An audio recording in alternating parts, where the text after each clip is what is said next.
Alright, so now that we have our landing site constructed and our trade stockpile stocked with items, we're ready to engage in off-world trade. The first way that the first thing you do to start off-world trade is you go ahead and you click on the trade and migration menu option at the top of the screen. You go ahead and click on initiate trade request. This will bring up an interface that lets you pick out a trade partner and specify the sorts of things that you're asking for from them. In our case, there's only one trade partner available, the Union of Core Worlds Offworld Authority. Whatever faction you've chosen, be it Core World, Sershan, Kelgonian, or Daggeroth, there's an off-world authority that sort of models your faction's parent organization. They're always available for off-world trade. You can get other trade partners depending on a bunch of things that you do in the game, but the off-world authority is going to give us what we need in this case. As for the requested item categories, you can ask them to bring you certain types of items, like if you need, let's say, firearms. If that's a gap in your current manufacturing capacity, you can ask for that.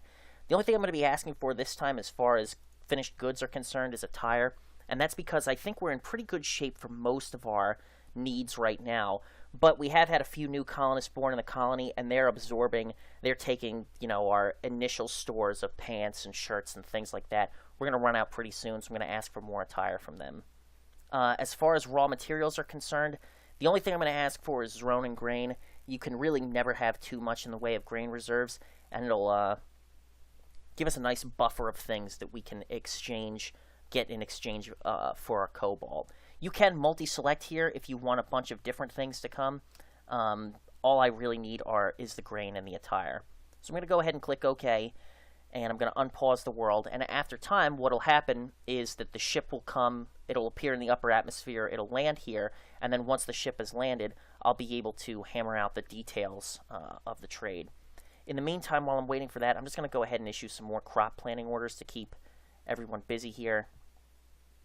I don't want my colonists idling all day long, so I'll plant some grain, some vegetable, some more fruit, and make sure that we've got the things that we need for the coming colder months. It usually doesn't take too long for the ship to arrive, and I expect it to be here shortly. Excuse me. But when it does, the ship will have a bunch of workers on board that comprise a trade delegation, and here it is. If we view the elevation, we can see it descending. And now that it's landed, I am going to go ahead and pause the game. Actually, I'm going to just take a quick look here and see. I'm going to use the inspection tool to take a look at the stockpile on board the ship. This contains the trade goods that they've brought with them. I'll view stockpile details, and you can see there's a whole bunch of different attire items, and they've brought 500,000 units of the sort of grain that we asked for. Excellent. So I'll click OK there. Now we get into the part of trade where you're hammering out the details of what's going to be swapped for what. So once this ship has arrived and has landed, go ahead and go to the trade and migration menu option at the top, and this time click the trade negotiations option. This is going to bring up an interface that lets you control what you're going to trade for what. So if you remember from the previous video, we moved 650,000 units of cobalt into our trade stockpile. I click on the item that I want to trade. Then in the quantity box, I designate how many units I'm willing to trade. I'm going to trade the whole thing, all 650,000 units.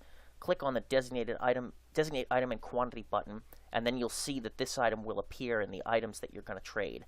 You'll also want to pay attention to this. Underneath, you'll get a readout of the value of what you're giving up.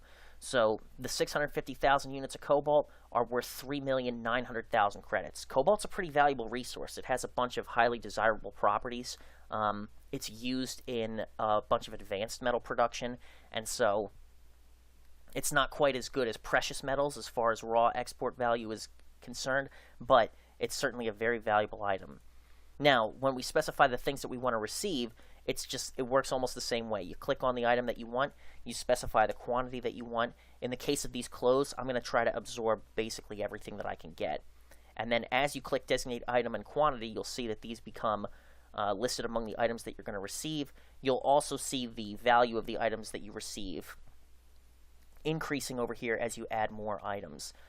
You want to make sure that the items you're giving up are worth more than the items you're asking to get. Usually you've got to give up a little bit more than what you receive in order for a trade to work. You don't want to offer too little and wind up upsetting the trade delegation. So I'm going to go ahead and add all of these attire items in. A bunch of pretty good armor here. A lot of clothes that people can wear as our population grows. Oh, we even get 10 pairs of shorts, so that's excellent. So we can take a look and we see now that I've added all this attire, we're giving up 3,900,000 credits, and there's only 1,375,400 credits worth of stuff that we're going to get. So let's say that I want to receive a bunch of this as Ronin here, because I do want to have plenty of grain reserves for the winter.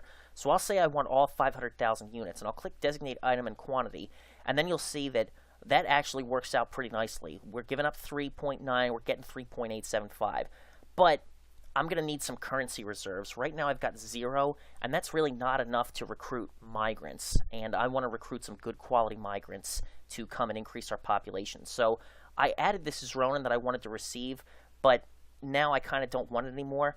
Go ahead and select that item and then say remove designated item to receive, and then it comes back out and you see that we're back down to this kind of trade. So let's say that I only want 200,000 units.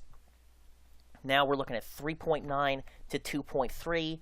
I'll say that I want another 1,500,000 credits, and that'll bring us up to about 3.9 for 3.9. We're giving up a little bit more than we get, but that's okay. That's the territory we want to be in.